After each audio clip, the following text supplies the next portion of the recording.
Today we're going to talk about troubleshooting brake noises. There are a couple clips here that I'm going to play. One is a disc brake and one is a rim brake. So we're going to listen to the noise and then we're going to go into the troubleshooting steps to make that noise go away. First we're going to go through the disc brake noises. If you're more interested in troubleshooting rim brake noises, there will be a time code below. Let's get into the video. So this is a disc brake noise. Let's hear it.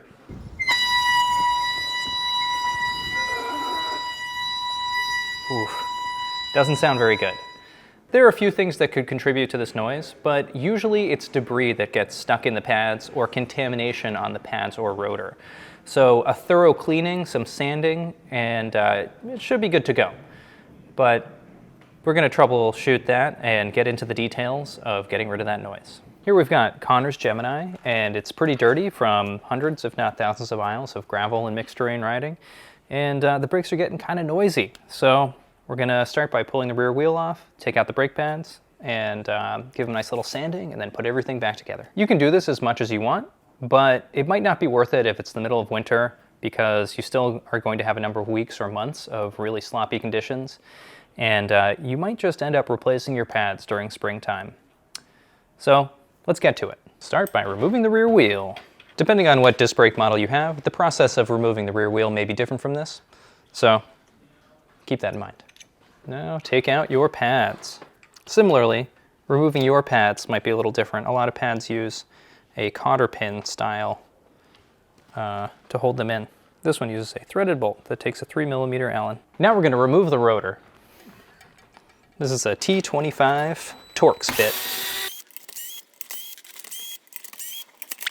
When you're handling a rotor, you want to make sure not to hold it by the braking surface because you will embed it with the oil from your fingertips. So you want to hold it by the other parts of the rotor that won't be touched by the brake pads. Now I'm going to clean it with rubbing alcohol, isopropyl alcohol. You can see all the gunk that's coming off of this rotor. Lots of grease and oil, all kinds of impurities. All right, so I'm just going to set that aside for now. Similarly with the brake pads, you want to make sure to keep the grease from your fingers off of the actual brake pad braking surface. So go ahead and hold them like this. Spray them down with alcohol, and then take them face down onto sandpaper. And we're going to try and sand off the top layer. This is going to help get rid of any impurities or anything that's stuck into the top layer of the brake pad. Now you can clean them off. And for the final step,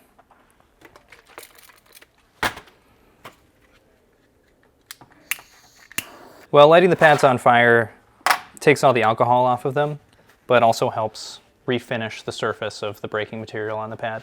Now that our pads and rotor are free of impurities and freshly cleaned, let's go back and install everything again. When you're installing rotor bolts, be sure to tighten them down in a star pattern. Unless you really know what you're doing, I wouldn't recommend using power tools, and I always use a torque wrench to torque these down. 12 to 15 Newton meters should do the trick. All right, let's get the brake pads back on the bike. There's a little retaining spring that goes in between the pads to help separate them from the rotor when they're installed.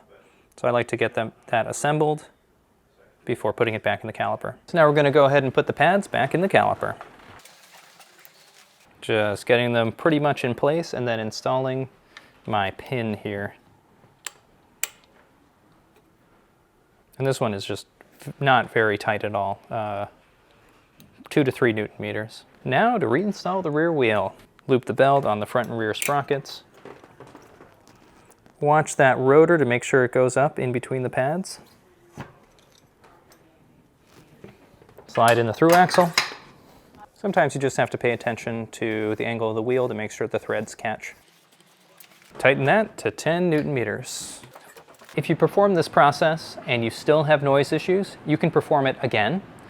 But if you perform it a second time and you still have noise issues, it's time to replace your brake pads. If you still have issues after that, it's time to replace your rotor. So now that we've done the disc brakes, let's move on to the rim brakes. Now we're going to listen to the rim brake noise.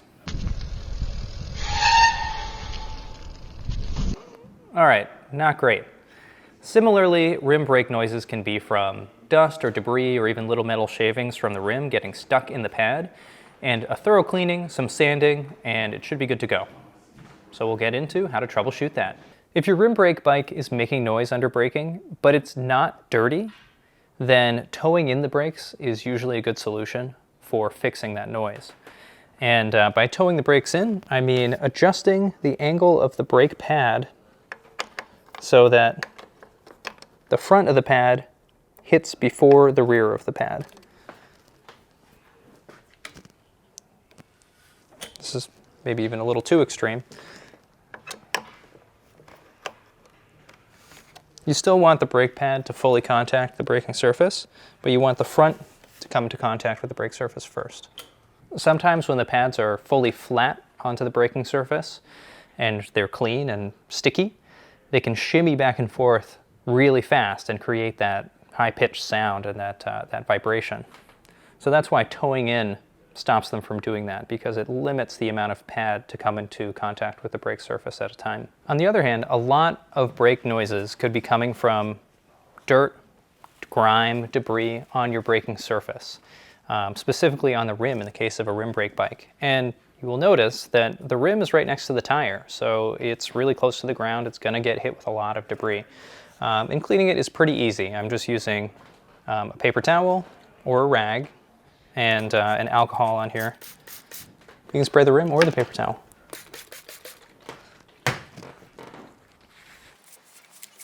So if your rim is clean and you're still getting noise, you might need to resurface your brake pad. So let's go through how to do that. Here's how to fully remove a pad on a V-brake bike. Start by unhooking the brake so it opens up.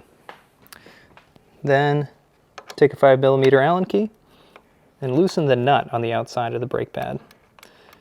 So watch out, because there are some washers under here that are going to go flying if you're not careful. So once that nut's unthreaded, grab those washers. Remember the order that they're in. Unhook the brake pad, pull it out. In the case of Benjamin's folder here, these brake pads are totally worn out. And I would recommend replacing them. So let me show you what that looks like. Usually we look at these wear indicators, and if it's pretty close to those disappearing, then the pad is done. This one looks pretty bad. Here we've got a pad that's definitely seen some use, but is probably salvageable. So let's just go through how to revive this thing. So if you look closely at this pad, all these little pieces of metal debris that are embedded in it could be causing a sound when coming up into contact with the braking surface on the rim. Could be causing a squealing or a brushing sound. So if you just take a pick like I'm using and pick those out, or even some little pliers, getting rid of those little pieces of metal embedded in the pad will really help. And then the next step is to just take the top surface off of the pad. So I'm using sandpaper. You can see we've ended up with a much flatter pad, but also any impurities or debris that were embedded in that braking material are now gone. So now this brake pad is good to be reinstalled on the bike. Bikes, and specifically brakes, can make all kinds of noises for various reasons, but generally cleaning them is the solution. So if you have any questions about your specific bike and noises that it's making, put them in the comments, or please reach out to our customer service team. We're happy to help.